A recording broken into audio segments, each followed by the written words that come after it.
Un truc qui s'est arrangé, Guillaume, c'est l'accès à la pornographie en France qui avait été un petit peu chahuté, mais ça revient dans l'ordre pour l'instant.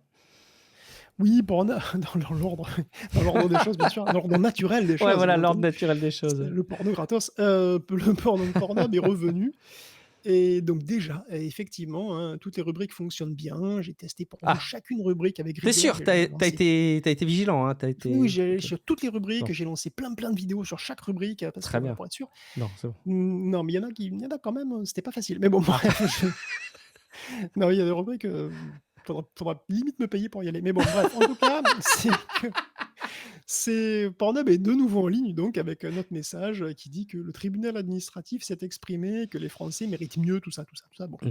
le message dit pas précisément pourquoi ils sont là à nouveau avec leur gros bouton «J'ai plus de 18 ans, à boule les boules».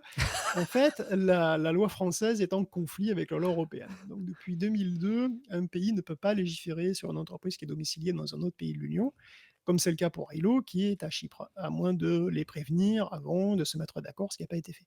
Du coup, les sites d'Ailo et Xhamster ne peuvent pas encore être alors «bloqués» entre guillemets, parce que, enfin, ils sont essentiellement bloqués puisque en fait, c'est eux qui s'auto-bloquent. Mmh. Donc bon, on va dire qu'ils sont bloqués, quoi.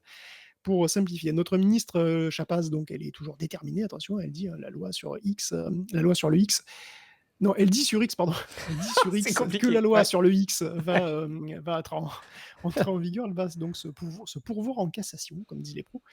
Je considère toujours que cette loi est complètement idiote et dangereuse, mais je m'en suis déjà, voilà, exprimé là-dessus. Le combat juridique continue et Pornhub risque bien de repartir dans les semaines qui viennent, donc voilà, nous vous êtes, enfin, on va dire,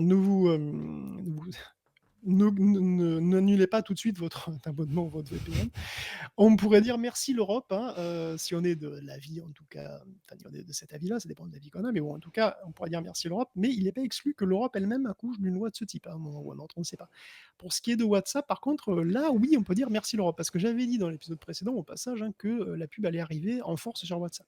Et en fait, ça ne sera pas tout de suite chez nous. Meta aurait des doutes sur la Mmh. légalité de la pub qu'ils refoutent dans WhatsApp dans le Pour que cadre du eux-mêmes aient des DMA doutes et sur la du légalité de RGPD. leur pub. Bah, c'est ouais, bah, de toute façon, c'est quoi? C'est pourquoi? Bah, parce qu'ils partagent les données de ciblage entre toutes les apps, hein, entre, Mmh, c'est le compte qui évidemment. centralise tout, quoi. Et donc on pourrait ne pas pouvoir dire, qu'on ne veut pas, Mmh. ou ne pas être informé que son compte Meta centralise les données qui sont glanées un peu partout. Enfin bon, évidemment, c'est la pieuvre, hein, Meta. Donc on a un répit, mais dès 2026, ça va arriver, parce que bon, faut pas déconner, il y a pas de doute. Toujours plus de pubs arrivent de toute façon, toujours plus d'endroits, ne vous inquiétez pas, c'est le sens de l'histoire.